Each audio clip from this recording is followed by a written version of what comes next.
दोस्तों, आज मैं आपको बताऊंगा फिल्म सरबजीत के बारे में। सरबजीत एक बायोग्राफी है और कहानी वही है जो रियल में थी कि सरबजीत एक सरहदी गांव में पंजाब में रहता है, जिसकी एक बहन है दलबीर कौर, जो ऐश्वर्या राय है, वाइफ है ऋचा चड्ढा और दो बेटी हैं। एक दिन वो शराब पीकर पाकिस्तान की सरहद में चला जाता है और वहां पाकिस्तान की पुलिस उसको अरेस्ट कर लेती है, जेल में डाल देती है, टॉर्चर किया जाता है और फिर सरबजीत को रंजीत बना दिया जाता है किसी एक रंजीत नाम पर, जिसने पाकिस्तान में बहुत सारे बॉम्ब ब्लास्ट किए थे। अब दलबीर कौर अपने भाई को छुड़ाना चाहती है तो पॉलिटिशियन से मिलने के लिए दर दर की ठोकरें खाती है।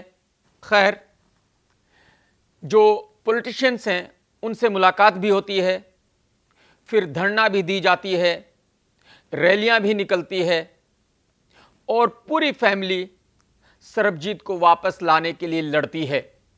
सरबजीत की इस न्यूज़ की हाइप की वजह से बीच बीच में दूसरे लोग पाकिस्तान की जेलों से छूटकर आते हैं और जो आकर इंडिया में मीडिया के सामने कहते हैं कि वो रॉ के एजेंट थे। बीच बीच में पार्लियामेंट अटैक भी चलता है और जो मुंबई में ताज होटल पर अटैक हुआ था वो भी चलता रहता है। अब सरबजीत का मुद्दा देश के लिए बहुत बड़ा बन जाता है। पाकिस्तान का एक लॉयर दलबीर कौर की हेल्प करने लगता है, जो दर्शन कुमार ने प्ले किया है। इसके बाद दर्शन कुमार और दलबीर कौर इंडिया और पाकिस्तान इस तरह आने जाने लगते हैं जैसे चांदनी चौक से कनॉट प्लेस जाना हो। यानी एक सीन में वो पाकिस्तान में होते हैं तो दूसरे सीन में इंडिया में। खैर, ये सब होते होते एक दिन सरबजीत की लाश आती है, जो हकीकत में आई थी। और अब फिल्म में लिखा हुआ आता है कि अभी भी तकरीबन 400 इंडियन पाकिस्तानी जेल में है। बट मेरे ख्याल में डायरेक्टर साहब के पास या मेकर्स के पास इस बात का जवाब बिल्कुल नहीं होगा कि अगर 400 इंडियंस के साथ वहां ऐसा नहीं हुआ तो सिर्फ सरबजीत के साथ ही ऐसा क्यों हुआ। स्क्रीन प्ले उत्कर्षणी जी ने लिखा है, जो बहुत ही कमजोर है। इस केस के बारे में उनकी नॉलेज बहुत ही कम थी, या फिर उन्होंने वही लिखा जो दलबीर कौर ने उनसे लिखने के लिए कहा। यानी इस कहानी को दलबीर कौर जी ने पूरी तरह फिक्स कर दिया है, तो उत्कर्षणी जी ने इस बात पे ज्यादा जोर दिया है कि सरबजीत बेगुनाह कैसे था, बजाय ये बताने के कि हुआ क्या था। इस स्क्रीन प्ले में यह ज्यादा दिखाया गया है कि देखिए सरबजीत 100% बेगुनाह था। यहां पर पंजाब का एक कॉलेज है जिसको पाकिस्तान का कोर्ट बना दिया गया है, तो यहां अदालत भी फेक है, यहां जेल भी फेक है, यहां पुलिस स्टेशन भी फेक है, यहां सीन्स भी फेक है, इवन यहां फैमिली का इमोशन भी फेक है। क्योंकि कभी सरबजीत की बेटी दलबीर कौर पे भड़क जाती है और कभी दलबीर कौर पे प्यार दिखाती है। मगर फिल्म देखने वालों की नॉलेज बहुत ज्यादा नहीं होती तो शायद ये चीजें छुप जाए।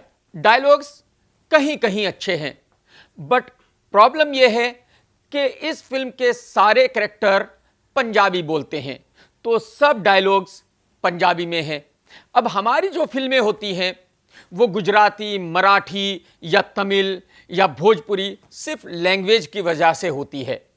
तो अगर इस फिल्म में सबने पंजाबी ही बोला है, अगर ये कहानी भी पंजाबी ही है, तो इस फिल्म को हिंदी कहना क्यों जरूरी था, ये सिर्फ मेकर्स बता सकते हैं। और अगर वो इस फिल्म को हिंदी कहना चाहते थे तो फिर डायलॉग्स पंजाबी में क्यों हैं, हिंदी में क्यों नहीं है, ये मेरी समझ से बाहर की बात है। तो कुल मिलाकर जो इस फिल्म की लैंग्वेज है, जो डायलॉग्स है, वो उन्हीं की समझ में आएंगे जो पंजाबी बोलने वाले हैं।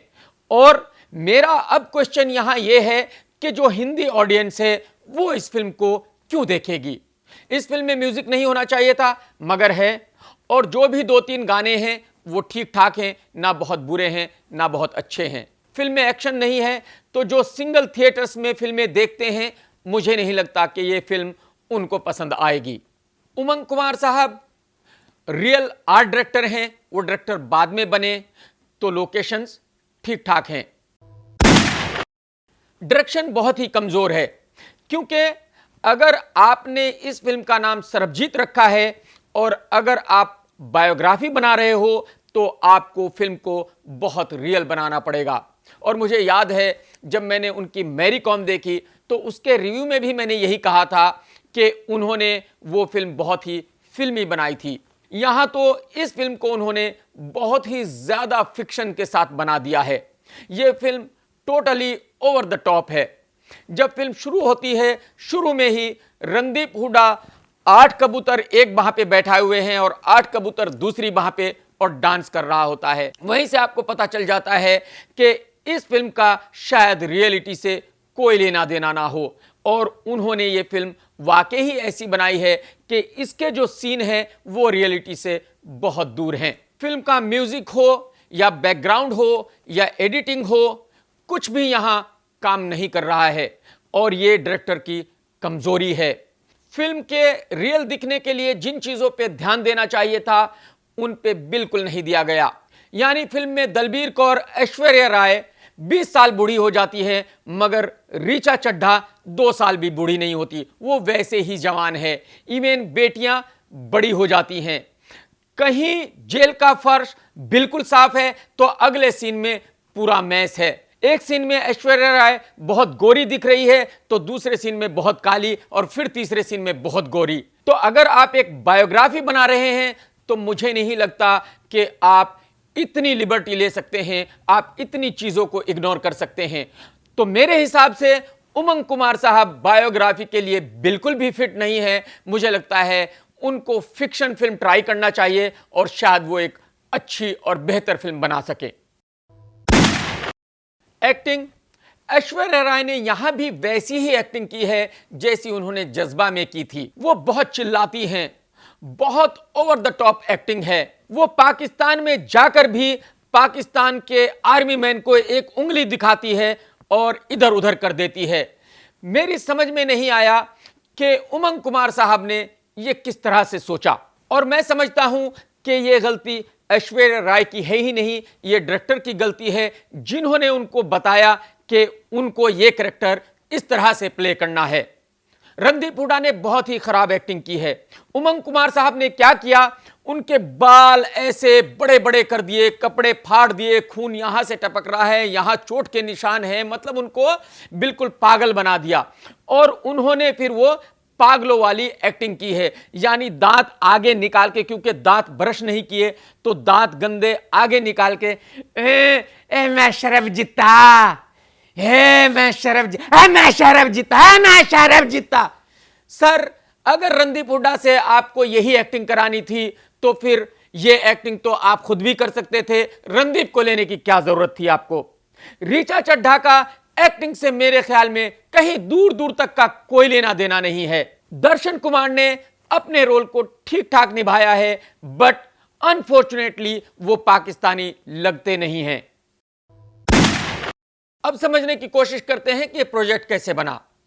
एक्चुअली उमंग कुमार और उनके एक दोस्त ने संजय लीला बंसाली के लिए मैरी कॉम बनाई थी और कुछ खटपट हो गई थी, तो वो दोनों वहां से निकल गए।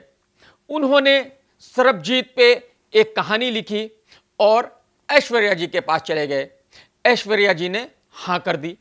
उसके बाद ये लोग वाशु भगनानी जी के पास आए और उनको बताया कि देखिए, ऐश्वर्या ऑलरेडी साइंड है और 15-16 करोड़ की फिल्म है। तो वाशु जी को भी लगा कि हाँ ठीक है, करेक्ट है, ये पैसा रिकवर हो सकता है। उन्होंने इस प्रोजेक्ट को आगे बढ़ा दिया। उसके बाद ये प्रोजेक्ट आ गया टी सीरीज में भूषण साहब के पास, और वो भी इसमें वन ऑफ द प्रोड्यूसर बनने के लिए राजी हो गए। अब उसके बाद मसला आया कि और दूसरी स्टार कास्ट क्या हो, तो सरबजीत के रोल के लिए रणदीप हुड्डा को ले लिया गया। अब रणदीप हुड्डा के लिए बहुत सारी लड़कियों को ट्राई किया और आपको पता है कि बॉलीवुड की लड़कियां बहुत ही शातिर हैं, उन्होंने रणदीप के साथ काम करने से मना कर दिया।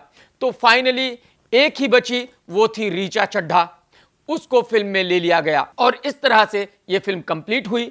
बट वासु भगनानी जी का कॉन्फिडेंस है कि जिन्होंने Indian theatrical rights buy back कर लिए 17 करोड़ में, तो अब यह फिल्म अगर तकरीबन 40 करोड़ का बिजनेस करती है तो वासु जी निकल जाएंगे, उससे कम का करेगी तो वासु जी को नुकसान होगा। तो मेरे लिए यह फिल्म रियलिटी से बहुत दूर है। अगर मैं इसको कंपेयर करूं भाग मिल्खा भाग और नीरजा से, तो ये 30% भी नहीं है और इसमें मेरे लिए बहुत ज़्यादा इमोशन भी नहीं है। मेरे लिए यह फिल्म बहुत ज़्यादा फेक है। तो मैं इस फिल्म को देता हूं 2 स्टार और मेरी बिजनेस रेटिंग रहेगी 1। बट मैं कहूंगा कि आप भी जाइए और फिल्म देखिए, क्योंकि यह वन टाइम वॉच फिल्म है। और अगर आप पंजाबी बोलते हैं और अगर आप पंजाबी हैं तो मेरा पूरा यकीन है कि आपको यह फिल्म अच्छी लगेगी। तो आप भी जाइए और फिल्म देखिए, क्योंकि हो सकता है कि मैं ही गलत हूं। Take care.